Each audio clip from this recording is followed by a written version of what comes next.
female creator that invests in stocks. Now, So I love seeing us talk about money. And here's who I am. And let's talk about what you're going to do when it comes to investing.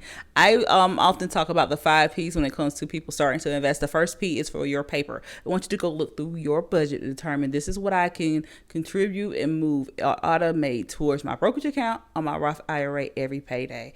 I know that like you want to do 500, 200. You can do a lot with 20, 10, or 50. It's okay. And then after you get your paper, I want you to determine your plan. I want you to look at to see how often are you going to create a watch list and watch those companies and list those companies. Also, what type of risk tolerance. So you know how people like hot things or people like mild things. Think of risk tolerance of the same thing. So if the market drops 20 some percent, are you fine with having to hold on to it? And then your strategy. A lot of people talk about dollar cost averaging, or you can just do a hybrid, or you invest as you grow.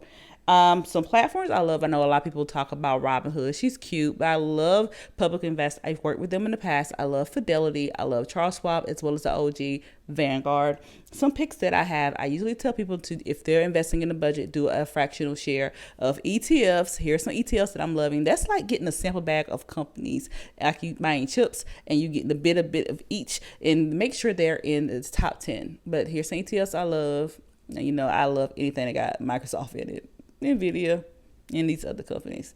But some other things I will tell you to do is look at the index funds. Think ETFs, but for the indexes. So there's like a bunch within it. Here's some index funds that I'm loving. And if you're thinking about other companies or just buying a fractional of in these companies, here's some more I'm looking at right now. And then the last P is pivot. So while this economy is looking a little shoddy, I want you to determine if this company doesn't perform well. I've done the research. I tracked it. I brought into it. What am I going to do next? So if the company goes down 20%, are you going to be able to hold it? This is me when it comes to TGT, which is Target. Also have in the past taken some of my Target shares and rebalanced them over to ETF that has them. So let me know what you do with your dough when it comes to building your portfolio. Stay funded, and that's it.